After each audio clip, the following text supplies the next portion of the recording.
Live. All right, greetings everyone. I'm Greg Archer. Welcome to the Esalen interview where we connect with change agents, swim deep waters, and wonder on the edge a bit. Thank you for joining us today. I'm very excited about today's guest. We have the ever-evolving Kyle Cease, New York Times bestselling author, comedian, and successful transformational speaker who helps his audience release their anxiety and fear so they can discover their truest self and expand their own potential. Between his live events and now online events, online courses, inspiring and often humorous videos, and his books, I hope I screw this up, which is a great book. I read that twice. Thank you. Illusion of Money, good book, which is a film now of the same name. Kyle has been super engaged with being present with what is and noticing what is so. And I think this is such a great time in history to be doing and practicing that. So please join me in welcoming Kyle Cease. Kyle, thank you for being here. Thank you for having me. It's so good to see you, bud. Yeah, good to see you too. Yeah. I planned a whole bunch of questions, but you know, it's you, and let's just grow this organically. So I'm up for that. Grateful we get a chance to talk. I've been asking people, you know, since we are in the midst of such a curious year and the beginning of a decade that began in a lot of ways that people didn't expect once we hit March. Yeah. How has this time been for you? You know what I've noticed for me and for a lot of people that I've worked with, and just something I think that's happening in general, is the goodbye to what we're not, but think we are, right? So it's almost like pre-2020. I think that many people had enough external abundance or distractions to stop themselves from having to really investigate truly who they are. For instance, you go through a breakup, you might start to feel alone. And so you go to the next relationship immediately, right? So you have these abilities to kind of go to a distraction, go to a YouTube video, go to whatever, and not quite have to feel all this pain. And so there's all this stuff that's deep inside of us that we usually didn't have to look at. And then COVID happens, and there's a lockdown, and people suddenly don't quite know what their future is going to be. They don't quite know, how am I going to make money? They don't know what's going on in the world. And you suddenly have this thing where you actually lose your ability to look into the future, and it's forcing us to actually be present, right? It's almost like our entire lives, we've been like living in a tunnel that we've been aware there's always a light at the end of the tunnel. Right? So we're just constantly going, when I get the promotion at work, when I get that relationship, when I get that divorce, when I get over that addiction. And since like our childhood, we've been conditioned to constantly live in the future, in the idea of hope, in the idea of who I am is eventually this is going to be awesome. And now life kind of is closing off the tunnel, which might seem bad at first, but it actually shows you that you have a tunnel in you and you're living in this vision of the future. And so what's that do? It actually makes you have to be present. It's like, I don't quite see how for sure the future is going to go. So I'm going to be sitting here. I'm going to allow myself to just be with what is. I'm going to take a deep breath and just sit and not know what to do and just allow myself to be. And what happens is the tunnel goes from seeming outside of you to inside of you. And you start to have this much bigger connection to source. And the tunnel starts to kind of be this thing that's inside of you. And you realize it was capping a smaller story that you were acting out as before that. And so what's this do? It suddenly causes you to start to live in a world of, I don't know what's coming up. I don't know what my future is, which is a good thing. Because the more you own that you don't know, and the more that you're not quite sure what you're going to do with your life, the more receptive you are in this moment to more amazing things happening. Right? And so we've been these control freaks that are always trying to go over here, over here, over here. And now it's like that control and that idea of what we were going to be is dead or dying. And the only way to make it move forward is to be present, is to be here. And now you're actually connecting to source. So for me, one of the things that's happened is I've been forced to be home, and I'm used to 30 years of being a speaker that's touring and living on the road. And COVID has knocked off a ton of these gigs, and it's forced me to be home and really be present and be with myself. And one of the things that I get to do is do these one-on-ones online, but it's also helping me really align with being so much better of a father, so much more present as a dad, so much more better as a listener, so much more here, and really ask myself what's true. And there's been a lot of pain in it, but at the same time, that pain is here because it's coming up and it's leaving. So that's one of the things that's happening, is it's making us more connected, more space is opening, more of our old stories are leaving, and it's creating this incredible new possibility because we're so much more here and not just achievers anymore. We're beers. Right, right.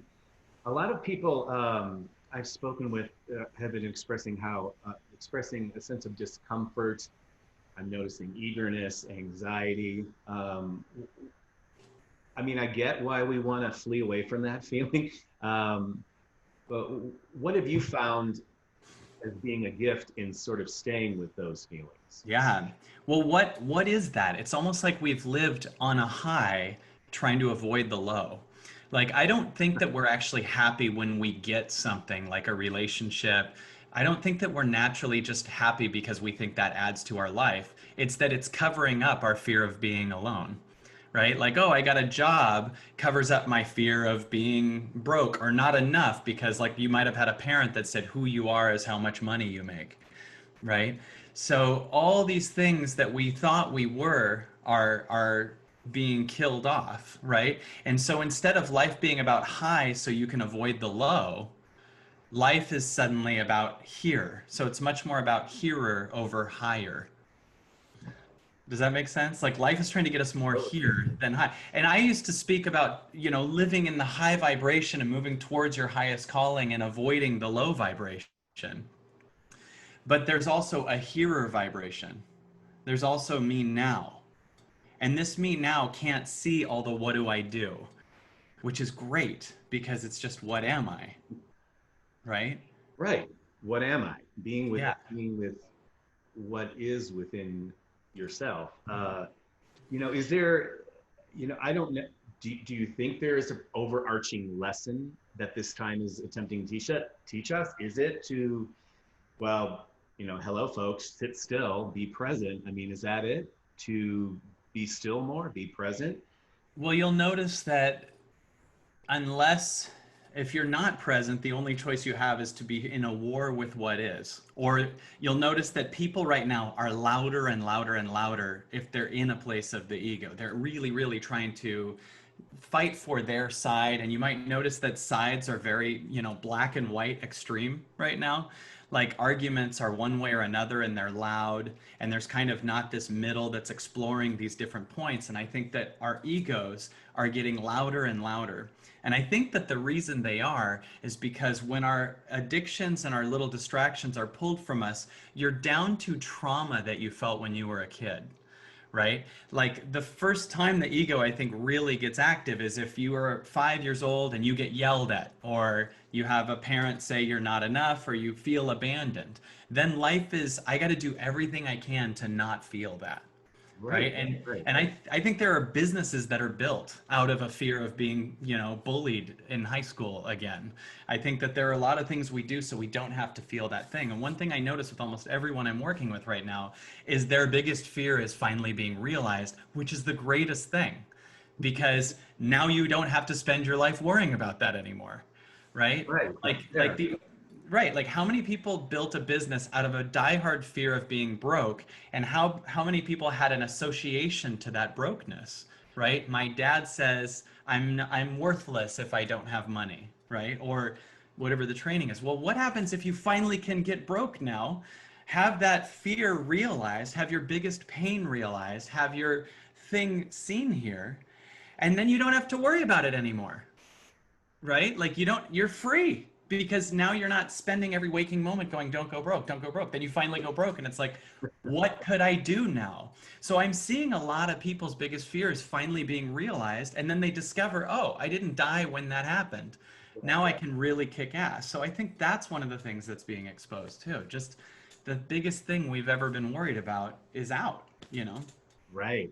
I was raised by a family of Polish refugees who survived the 40s. So this time has been really interesting for me to sort of just be with, well, what are my thoughts about money? Do I need to get money in order to find happiness? Do I need to find that relationship in order to, like, just as you said, to get to that destination out there? But um, I guess, in here is the new out there, right? So, Right. Well, first of all, the second you say money is the source of your happiness, you're actually saying something smaller than you is bigger than you, meaning like every dollar you've ever made came from you. So you should get excited about you, not the money, right? right, Every relationship you've ever brought into your life came from you. So if you and I went for a walk in the woods and I rounded a corner and you didn't see where I went and I found a waterfall, wouldn't it be weird if I just grabbed a cup, filled it with water, came running back to you and said, "Dude, look, a cup of water," but I didn't show you where it came from? And right. if you just saw a cup of water, you would look at it in a limited capacity. You'd see a cup of water, and the first question you'd think is, do we have enough? Will we run out of water? Do we have enough water to pay rent? I sure can't share this water with anyone else. I can't donate the water, right? What Right. am I forgetting to show you? If you saw the source of water, if you saw that there's an unlimited flow, you would move differently, you would think differently, and everything. You are the source of everything you've ever brought into your life. Every dollar you've ever brought in, every achievement you've ever brought in, every problem you've ever got through. So my recommendation is for people to learn how to get excited about themselves. So let's say your circumstances are falling apart. If you're staying in your ego, you're going to keep focusing on the circumstances. But if you go to your soul, you'll realize, I'm the source. Why am I even caring what's going on here? I'm here. I'm capable of creating in billions of ways that I've never seen before. And life isn't trying to end the world. It's trying to end an old world. It's trying to end a world of achievement is who I am. It's trying to end a world of stagnancy. It's trying to end a world of not God, right? And it's trying to make a world that moves based on true heart-centered innovation. It's trying to make a world based on creativity and flow and joy. It's trying to make a world based on the moment. It's trying to make a world based on callings. And so it's killing off what we're not. And all of us are going through that this year. There's a lot of inner work going, okay, well, I'm losing this, so maybe this, I don't need to hold on to all these things that I thought I need to hold on to because I inherited them. Or, these friends that are hard to hold on to and are crapping on me all the time. And, or these people that I'm trying to make happy to keep my people pleaser alive so I don't get abandoned again when I'm 5, Right. right? All these things are being shed right now to make room for the magic of what we truly are. Right. Comes from us. It comes from within us. Um, Folks, thanks for tuning in. We are talking to Kyle Cease, the ever-evolving Kyle Cease. Catherine, thank you for mentioning a comment nice. Ilona, thank you for being, she loves the metaphor, totally mirrors our practice as tango dancers. Talk about being in the moment. Um, so yeah, folks, if you have any questions, leave them in the feed. Kyle, I'm curious, a lot of people have said we have two pandemics going on right now, COVID-19 and the uprising of a racial crisis. What are you sharing with people now? I mean, you may have mentioned some of that, but when they come to you and go, how do I cope with this? I've coped with, COVID, and I finally found it. And now I'm like confronted with these other things and I'm totally disoriented. I mean, are you getting a lot of that with folks that are coming to you, or how do you speak to that? Well, I mean, definitely the overall arch is this idea that this new world is trying to birth and that the old things that we're not are trying to fall apart. But as far as the specifics, I know for me, one of the things I had to do was I believe for the new world to birth that our job, if you're where you are, if you're watching this, our job is to hold a higher space for all that's not to be birthed, right? So one of the things I really believe is in Einstein's quote, you cannot fix a problem at the same level of consciousness that created it, right? So you can't transcend first grade while living in first grade. To transcend first grade, you have to go to second grade.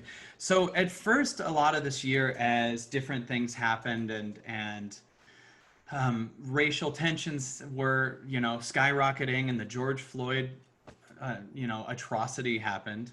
I was doing what I could to hold the highest space possible and be in meditation and open my heart so much because I believed that it would open the rest of the world. And then one person wrote me and said, I noticed you haven't said anything specific about it. And they were like, and it was a weird place because I'm like, trying to ask myself, what is my role here? What is my role as far as being a white guy who's a spiritual teacher and leader? I mean, of course, I was horrified by the video. And then also holding space for, of course, that Black Lives Matter. And then also wanting to hold this higher space and trying to figure out what my role is. And I really decided that I wanted to educate myself more about it because I think there's a level that I didn't know still. Like there's a level like I didn't realize, I'm not in the shoes of what it's like to be an African American in this world and to come from that lineage.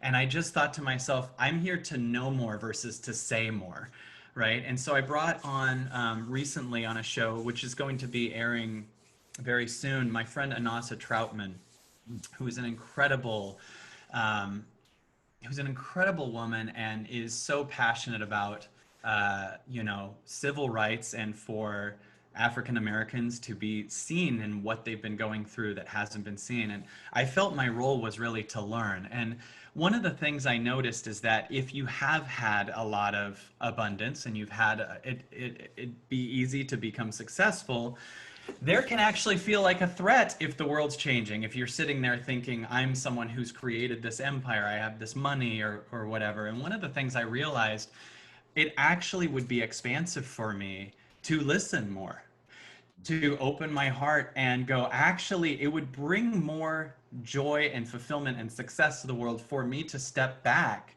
and listen more. And so it's actually because I noticed that in my body, there was actually, as this was rising, there was this deep pain that I was feeling. And it's very like us in the past to avoid this pain and really acknowledge the pain that's going on in the world.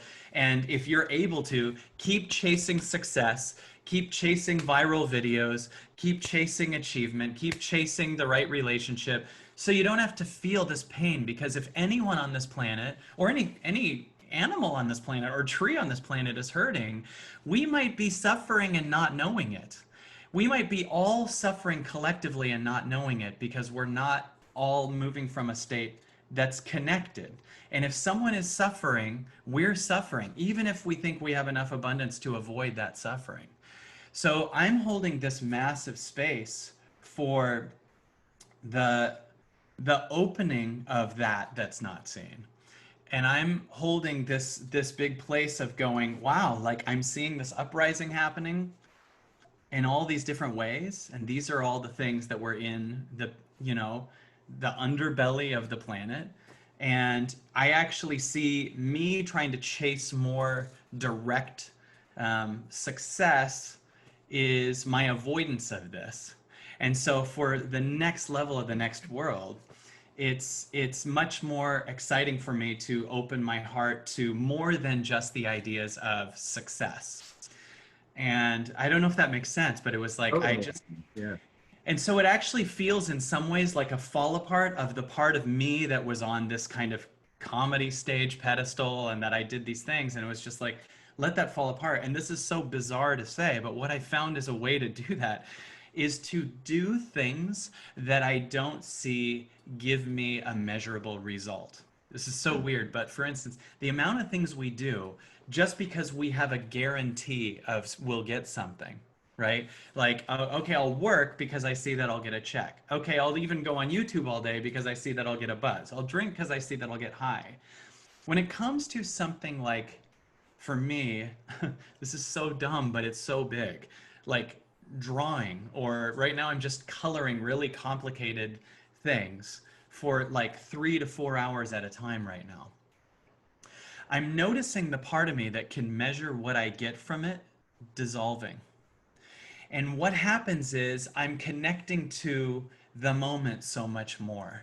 And I'm able to feel what I've been avoiding so much more. And by feeling what I've been avoiding so much, I'm holding space for others to be seen. I'm holding space for all kinds of things that were hurting to be seen, and then there's an uprising of new possibility. And there's a depth there. There's a depth in that that's wider and bigger than just that go be number one achiever. Right. And so, yeah, I hope that came across right. But I was just like really excited about doing things not because I can see what I'll get. And what I notice is you still have to get things. They were just things that you didn't know that you were chasing. And then you get a new awareness and you get new ideas and you feel more connected to source and you're here more. And that's what we need right now is hear more than success, right? Hear more accidentally as a byproduct brings more success. But there's a widening of listening and being and surrendering that's trying to happen. And it's really scary to a part of us that's not been surrendering. And it's really, really, really exciting to something deeper in me. And I could show you, by the way, if you want to see an exercise I've been doing quite a bit Yeah, that's been helping that. please. This is an exercise everyone can do at home. And I really got to say, if you do this uninterrupted for an hour, you're going to kind of flip out at how big the results can be from it. If I tell you I'm really sad, your focus would probably be on my emotions, right? And my focus would be on the sadness. But if I say I'm sad because some guy at work is talking crap about me, our focus goes to the person at work, Right. right? So what we've been doing is taking our focus off of our emotions and going to blame. I'm really pissed has a very different focus than I'm really pissed because Donald Trump said XYZ, right? So our focus has been taken off of the feeling. And what I believe the feeling is an inner child, a 5-year-old child that we are, trying to have the current us see ourselves. So if I take the reason off of what I'm feeling, I'm forced to be with my inner child, Yes. right? I get it. So in any moment, I also believe that every reason we think that we're upset is not actually the reason we're upset, because if it were, we'd all be evenly upset by the same thing. Like half of the country loves Donald Trump, half the country hates him. So the factor isn't Trump.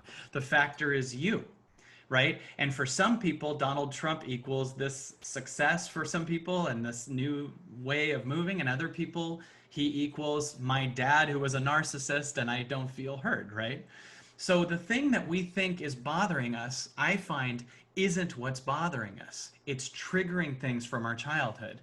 And what if we take our focus off of the reason and go to the child, then we transcend the feeling almost instantly. So if I say to you, if I take a deep breath and just say what I feel right now and take off the reason and also the solution, like what I'm going to do with it later, and just say, I feel unloved. Or also physical sensations, like I feel like a rubber band around my heart. I feel I can't breathe in my throat. I'm suddenly becoming the space right here for this inner child. When I go to a reason in the moment that I think is the reason, I'm abandoning my inner child. I totally get it. It's a light bulb going on above my head. I totally get it. Like for me, I feel vulnerable. I feel frightened, uncertain about the future or if my dreams will come true or something like that. Now take those two reasons off about the future and the dreams, like just I feel unloved.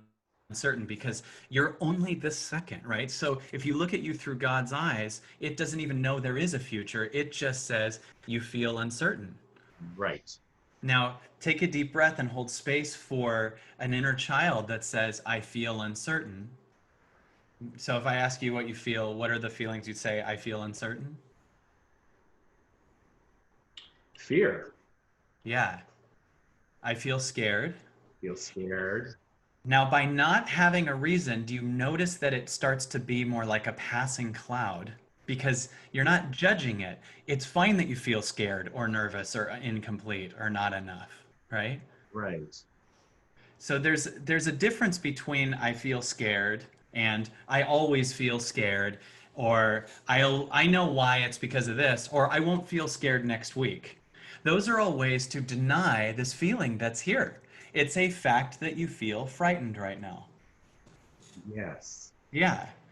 Yeah. And the sensation in my body is, when I sit with it and I'm with it and I'm being with it, it doesn't seem to want to linger, or sort of like an anvil be weighted down in my gut or something.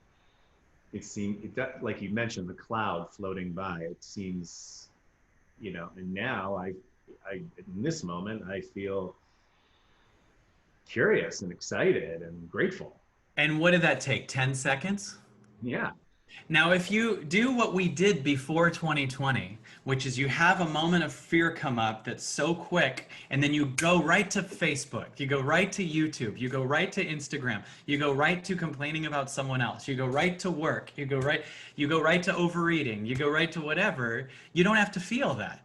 So what we've done is we created this ego to come up with a solution to overcome the thing, but all we're doing is just not feeling it. And if we would allow ourselves to just feel it versus fix it, which totally gives it more power, right?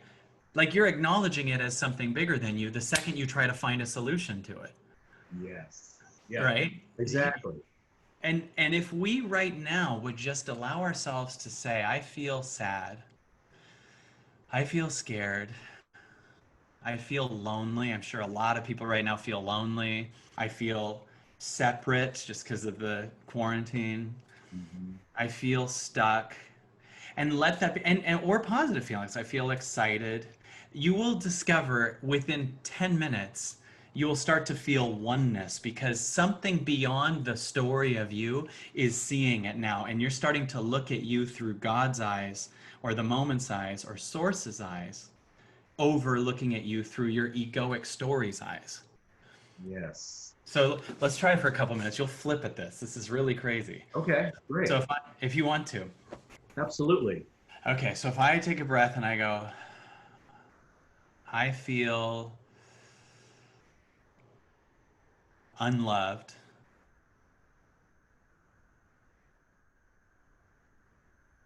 and connected.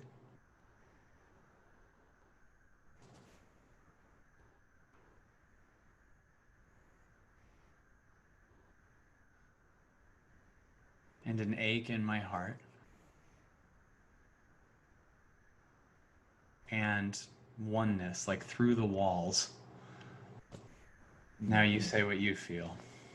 Whatever it is, it's all perfect. I feel a yearning, a craving, an eagerness, a curiosity. I feel curious. I feel vulnerable. Hmm. I feel vulnerable. Yeah. Every one of the feelings that you are feeling, I believe every single one comes from a past you that hasn't been fully accepted. I, Yeah. I've, I get I, that. have, I have yet to investigate and not find a deep story that causes that, right? So imagine right now, you're this moment, you're just connecting to a higher frequency of the moment. So you're creating a higher capacity. And because you're moving to a higher capacity to see these patterns, they can be purged, right? And sometimes it's painful, but that doesn't mean it's not good. Food poisoning is painful too, but it's throwing up what no longer serves you or is hurting you. Right. And so, right? And usually when these things come up, we think we are those things that are coming up. So we think that's me that's coming up. So we try to shove it back in. Yeah. But if you understand that it's your past story that's coming up, that you are this moment, then your past story can leave. See, I believe what's happening right now is all of our past stories are going down one way or another. And we have this amazing opportunity to be a space for them and let them come up and fall out. And if you go, I am my past story, an actual example that you can think of is, let's say a doctor says to someone, you have 6 months to live unless you change your diet and meditate. Have you heard, people are told Right. like you could live longer if you eat healthy organic food and if you meditate. But then that person could very well say, well, who I am is a meat eater or who I am is a bread eater. Well, that's your Right. past story.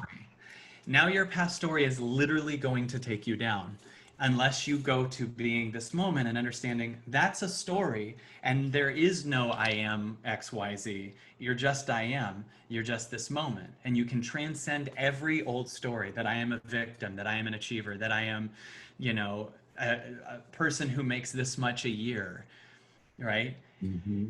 These are what are trying to be purged right now so that we can go into being the space for that.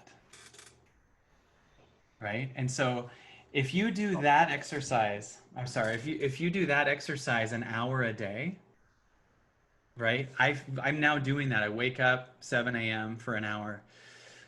So for a I, full hour, just be real present with what you're feeling yes. and voice it. And you're bringing a new energy that finally isn't judging it. See, what we're used to doing is judging feelings so frequently that we keep shoving them back in because we believe that the feeling that's coming up is bad. Right. Right? But the feeling that's coming up, like I'm worthless, or I'm not enough, or I'm unlovable, or I'm a creep, or whatever, these are coming up to be seen and loved so they can be transcended. You can't transcend something by shoving it back down. Right. You can't love, you have to learn to look at it and be with it. Can you be with a part of you that believes you're unworthy? Like, do you have one of those? I'm unworthy. Well, I'm I not have one of enough. those. What would be one of your big ones of that? um, a common one that I'm not enough. I don't feel like I'm doing enough. Yes. Um, it's never enough or something like that. But for me, it's like I'm not enough. I'm not doing enough. I'm not doing enough. Now that immediately shows me a pattern that you believe that you get love based on what you do, which showed up in your childhood, Yes. right? Yes.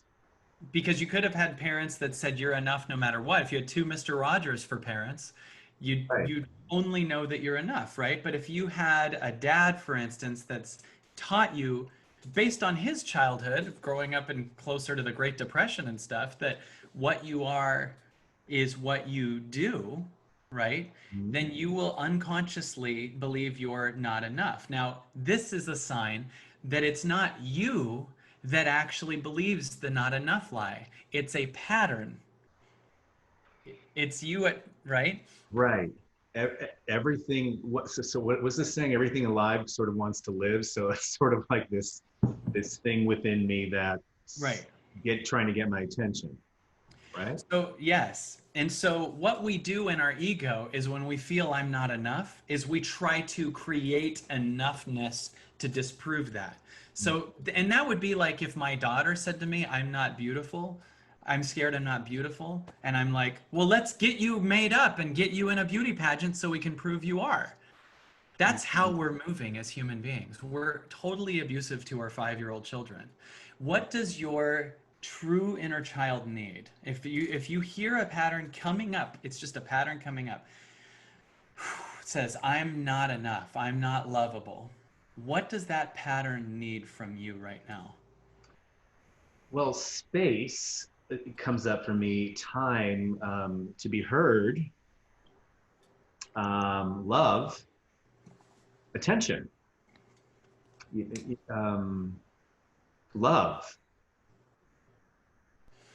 And how about I will still be here with you even when you feel like you're not enough. Mm. Like I love you so much that you're allowed to feel not enough in my body. See, we usually go, I feel like I'm not enough, so we try to fix it, which is totally telling this child they're right. I feel not enough. Well, let's fix it. Versus it comes up, I feel not enough. I'm right here. You can feel not enough. You can feel unlovable. You can feel abandoned, and I'm still going to be here with you. It's a fascinating distinction and a discernment. I love that. Yeah, so I am not enough comes up, and okay, I'm here, right? I'm Yeah. not enough. Yeah, and I mean, how cool would it be? I mean, isn't that what we want in a partner too? To be able to just say, I mean, like talk through our crap and let them just be a space with us while we're saying the thing, right? To have you saying to your partner, I feel like I'm not enough.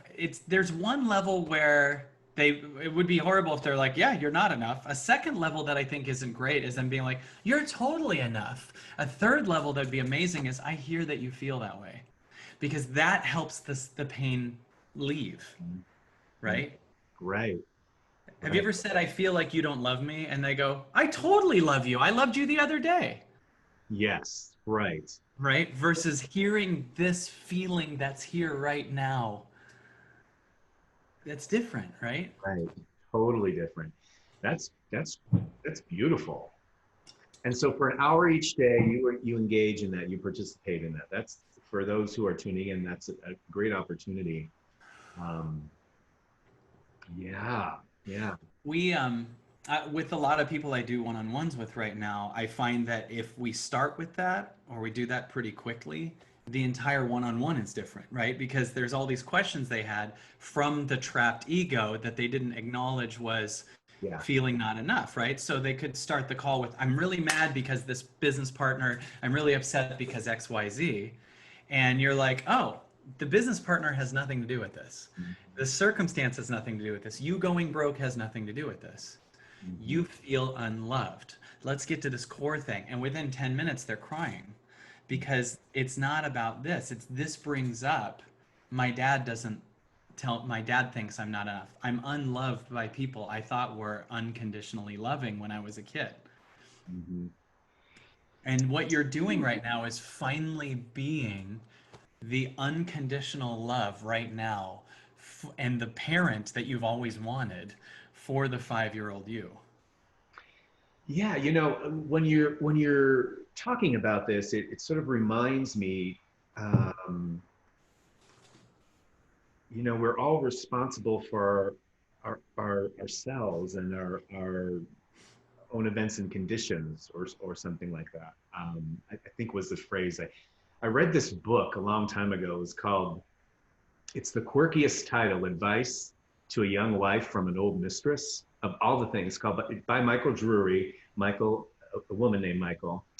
And I think she said something, it just reminded me of what you were talking about. I think she said we are all required at last to be responsible for our own events and conditions, ourselves, and only so long as we evade it, crying after some other arrangement, are we fragmented, lost, lonely, and confused. The men and women who seek this fact out and learn how to master it are the most lovable people on earth because they've learned how, or something like that.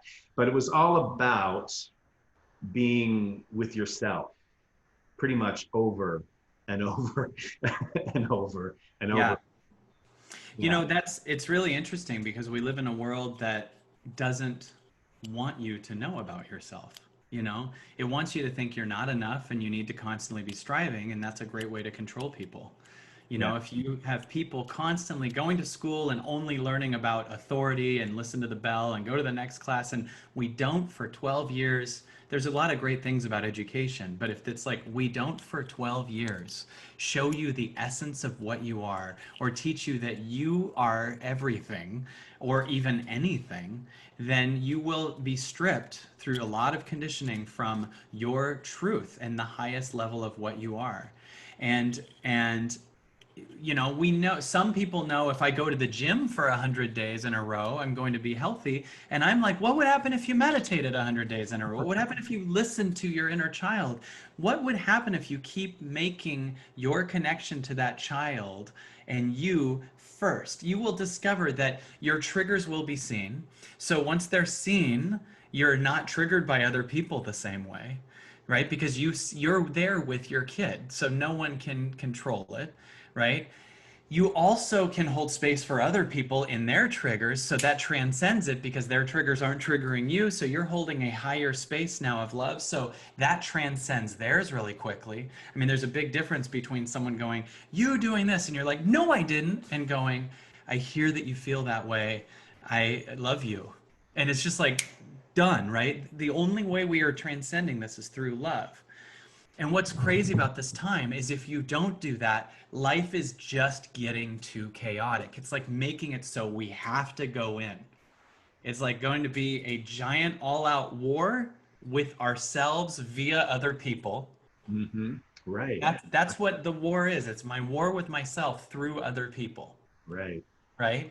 Or we learn to be connected to ourselves, which will usher in an entire new world, an entire new wave, an entire new possibility, right? And that's what I feel is my role in this. And I do it through going through so many of my own things and figuring out what is my truth. And I went to I told you about this a little bit before. I went to a darkness retreat. Yeah, I want to talk about that. You went like a journey into darkness, literally, where it was dark and you didn't speak. It was 10 days in a room that was completely pitch black Okay. with no one else, no phone. And they just bring Wow. you food each day, but they do it in a double door so it stays pitch black. So literally for 10 days, it's just me with myself. It was literally 235 hours uninterrupted in total forced meditation darkness. Wow. And it How was, was that? it was that? How was that? It was the greatest thing I've ever done for myself, other than having my daughter. I mean, I learned so much more than any book could teach me. So much more than, I mean, I learned it experientially versus informationally, right? I had to be in it and live in it. So for the first 5 days, I had so many things come up and then I'd cry them out and they'd be transcended. And I would find trauma in my body. I would find places where I felt unloved. I would find issues that I had with each parent. The last 5 days, I was thinking this will take me to, you know, the next level of my career and my impact also, along with things. The last 5 days was just moments, just me with my daughter when I, you know, showing up. And it was just showing me this is more important. Moments with your daughter, moments just being, and that I only have this moment. And it was so insane because it took away all striving. It took away all, you know, you getting on this show or getting some Oprah thing or another New York Times bestseller. I didn't care about any of that. It was like all of that is an escape from here. And it helped me so much. And one of the things that showed up for me was the amount of times that I would feel pain in my body and not know how to I couldn't get rid of it myself, right? I just have to be in surrender and feel through this pain. And at one point I was on my knees going, God, take this from me. I have no control. And I heard a voice, God going, you're right. You have no control. I got this. You need to Wow. surrender to I'm what's amazing, not you. And at one point on day 8, I had this big revelation about all this other stuff. And I was like, dude, and I actually said out loud in the pitch black in a bathtub, I go, dude, Kyle Cease is so badass. Like, how did I figure this out? Why am I here doing this? I'm so awesome. And I stood up and I went to what I thought was the middle of the room, and I bent over to put pants on, and I smashed my eye. Like, this was like 30 seconds to a minute after I said that. I smashed my eye so bad and got this horrible black eye that I couldn't even see till I was out 2 days later. And it did happen to show up the second, I mean, right after I said Kyle Cease is so bad. It was like, dude, you need to get over the story of Kyle Cease. Like, it was like, I want you to transcend the story of Kyle Cease and surrender into the universe. And there were so many times where the ego would kick in on day 5 and go, God, I want to go home. I want to go home right now and be with my family, be with my daughter. And the ego would say that out loud, and this higher me would show up and goes, I'm not going to let you go home, because I could have left at any point. And the higher me showed up, and I'm hearing the higher me talk. I'm not going to let you go home, but I want you to say out loud why you want to. And it was like, I just miss being loved. I miss being seen. And I just would say it out loud. And this higher me saw me. And this higher me was there for me. And then I cried it out, and all of a sudden I wanted to be here more. And the amount of times I wanted to go home to feel loved by someone outside of me, and then I would stay in the room, it would break off and I would feel myself falling into God. And I would lose more attachment and lose more needing to be loved by other people. And I was like, I really want to be home with my daughter right now. I want her to see me. And I was like, that's exactly why I have to stay here. Because she needs a dad who's connected to source, not codependent on her. Mm-hmm. Right? She needs a dad that's connected to his purpose more than see me, daughter. Like, I could see how much I wanted to get love from her versus be a safe, powerful space for her. Of course, get love, but at the same time, be in a more, we need more God in here. Right? Yeah. Yes. Yeah, I totally get that. Wow. What a powerful time. And one of the biggest things I got from it was the end of the belief that there is a higher or lower vibration. Meaning, like, Oh, explain that. That's interesting. well, I've always taught and said for years, leap into the highest version of yourself and let go of things that feel heavy. And there's a level where that's true. There's a level where there's people that are going to align with you better, that there's, meditating can be better than, just eating a bunch of candy or, whatever. Yeah. And that was true for my expansion. At one point, I felt like I had to get out of the pond of piranhas in the world and move into the highest version of myself. And I did teach that for a long time. But then I also noticed from that place a judgment for what I perceived as low vibration people, as, people that are just doing addictive things. And I noticed that that's my resistance to them. Like, the idea that organic, healthy food is better than McDonald's. In some levels, that's true. But also, I have this judgment and I'm running from a lot of the world. And I realized a lot of things that I perceive as dark, heavy vibrations are triggering in me my darkness I'm not looking at. So my new me is to let that activate my darkness and let that activate my love for all of me. Because us thinking there's darkness is our running from ourselves. That totally resonates with me. You're talking, it's like, I'm just getting it. My body sensations are tingling. Yeah. Thank you for sharing that. It was, and I came home and I was talking to Christy, the mother of my daughter, about all of this. And I found myself like crying for 2 hours, like the greatest cries I've ever had. And I was like, what am I releasing? And all that I did, it's really weird to think when I say I go to a dark place and don't have phone or connection to anyone for 10 days. Don't you think it's weird that we are all so freaked out by that idea? Like, oh my God. Right.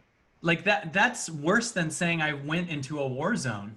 Right. Like, you're telling me you Right. just sat with yourself?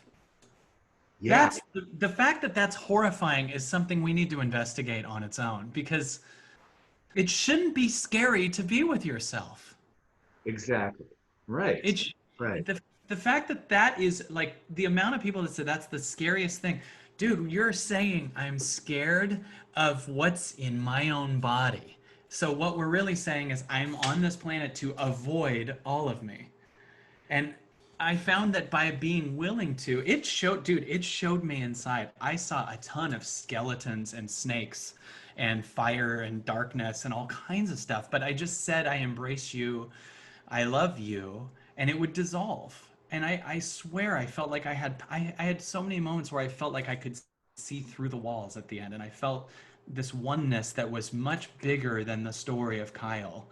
Like, how do you have this panicky fear, and then suddenly you're the observer of that fear, and it dissolves, and all of a sudden you're looking at that, and then you're observing that, and eventually you're seeing things. I think Aubrey Marcus also said this, but this is what happened for me. You're starting to see things the way God sees things, right? And God doesn't have judgment for things. It's our belief that we're separate that creates all of our pain. Mm. Yeah. Yes. Right. So I hope I'm not talking too much, but I Oh, have an great. example of that. It's great to hear this journey. And I think, I mean, it's inspiring to me. I'm currently through an active serendipity, sort of in a unique pine forest in Arizona, a friend's home, a family home. And there's a lot of time alone. And so I've been noticing that I'm turning, to the phone or some other things, but I've been practicing more and more just being in that silence, because I've been, I'm here, you know, and this is a great opportunity to be with myself, you know, Yes. so And yeah, and what you're doing, I really believe, and this is what quantum physics is showing, is that when we connect to that higher vibration, that it's actually affecting everyone. It's almost like there's this oneness, and then it's like the water level is rising, right? Like the collective conscious water level. So they've done so many studies that showed when 1% of a city, have you heard about this? When I 1% of a love it. city Yeah, meditates, that the crime goes down like 27 or 28% or something like that. How could that affect that? Well, that must mean that we're all connected. So when you're meditating, you're actually affecting other people too, right? And I yeah, believe in this time, there's more people meditating and connecting to themselves than ever right now. And um, when you do that, you're connecting to, you're leaving the separate story that's panicking and believes that everything's happening to you, and you're looking from a higher vibration of the world's perspective. So a really great, obvious, measurable example is a person could feel really sad because they're going through a breakup and think that this shouldn't be happening. yeah, But you're only seeing how this affects literally the story of you, right? So let's think about this for a minute. If you and I end this interview 10 seconds earlier or 10 seconds later than planned, and then we leave our places today, and I go through a green light that would have been a red light 10 seconds earlier, and the car behind me now goes through a green light too, and gets to the store a minute earlier than they would have if they had a red light. yes, You with me so far? Let's say they go to the store and they meet someone who's walking out of the store that they would have missed otherwise, that becomes the love of their life. And then they have a baby, right? Literally different kids are forming based on us ending this interview 1 second later than planned. So if you're looking at, right, right? yeah, So if you're looking at life from God's perspective, you don't know the whole story. So you thinking that you going broke is the end of the world. No, it's the end of the illusion of separateness's world. But it could be the birth of something over here. Like if Trump wasn't president, every baby under 2 years old or 3 years old wouldn't exist. We'd all be doing things differently.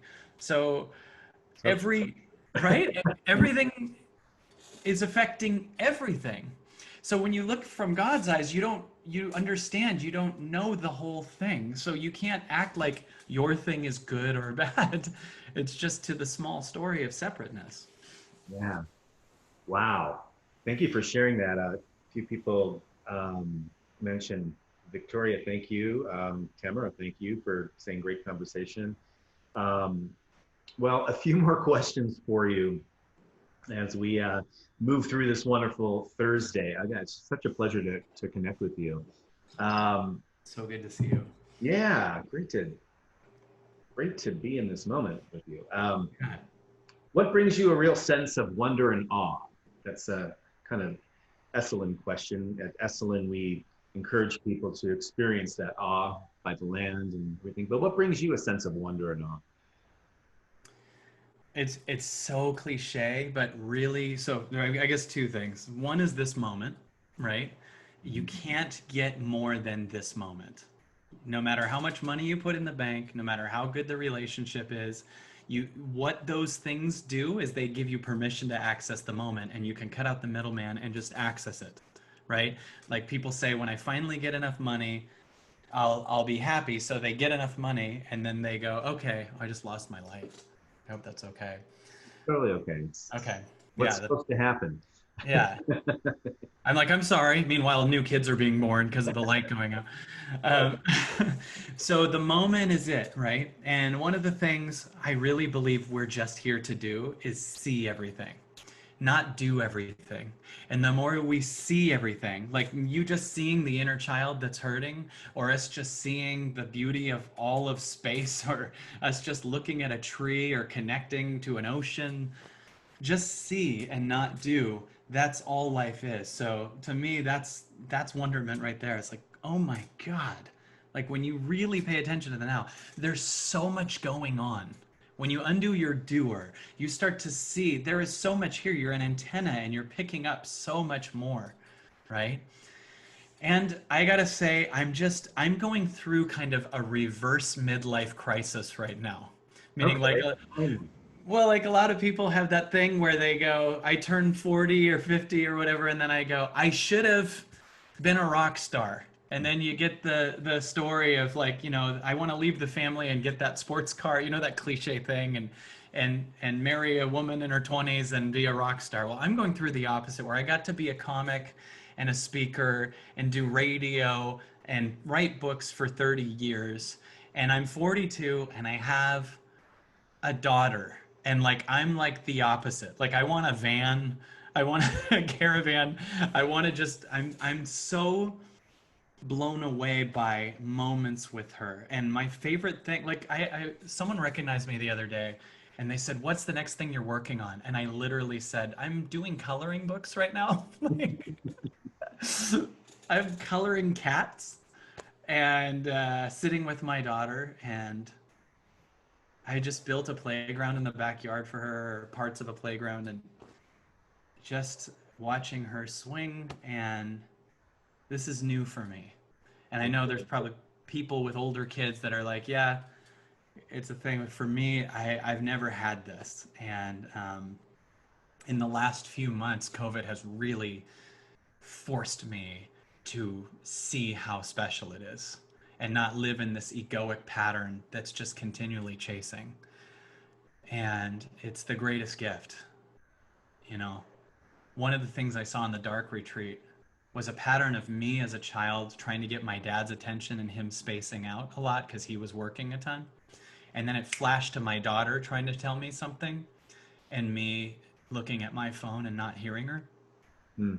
And it hurt so much to picture this 2 year old girl going, Daddy, look, Daddy, look, Daddy, look. And I'm like, yeah, hun, that happened a couple times.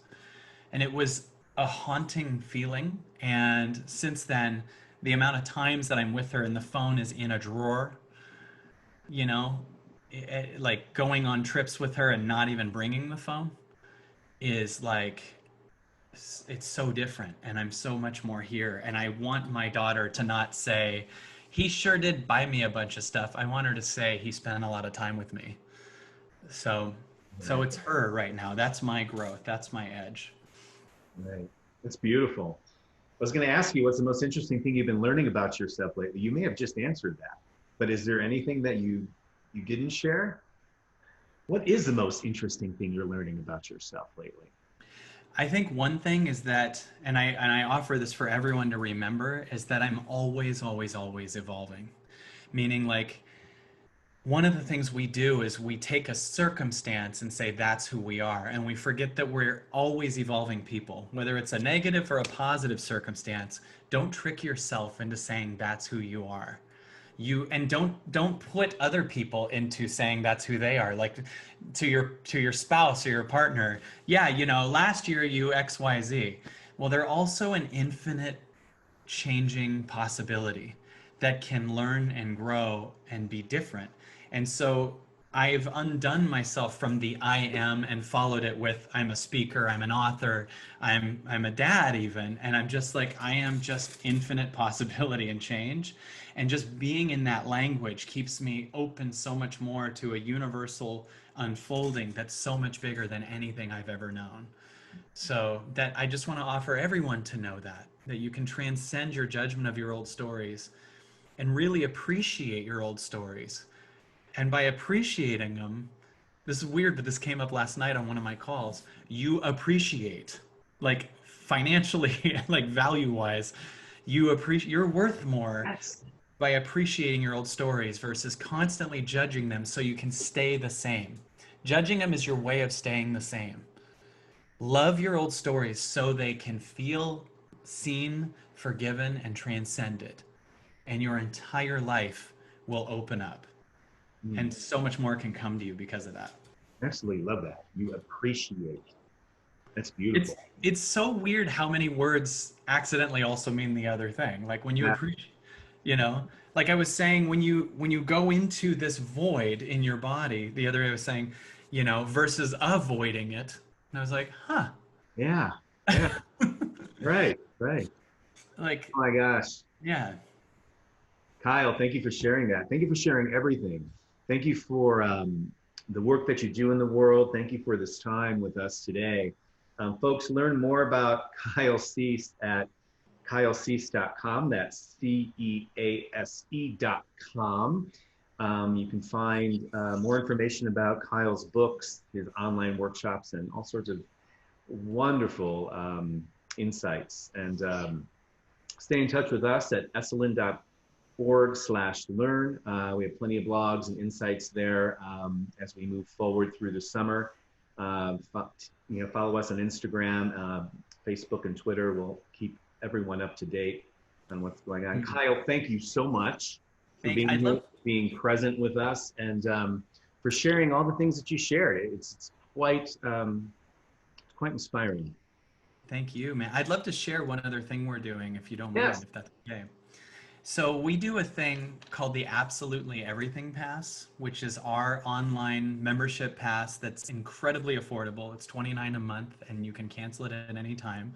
And what we do is on Wednesday nights, I do live calls where I answer questions and we shift people. On Monday nights, we do this crazy visualization exercise I have called Kylego, which is where you Love Tyler. partner, yeah, where you partner with someone and you talk about your future like it's past tense. So Yeah. if I was to take this interview with you and make it past tense, right? Like you remember 6 months ago when we did that Esalen interview? Well, since then I've been connecting to my body. Like when you start ad-libbing this new future, your mind sees it as done, so you actually start to do it. And people are meeting every Monday night in our group. We partner them with someone, and their lives are shifting dramatically. And on Tuesdays, we have a breathwork expert, our guy Joey.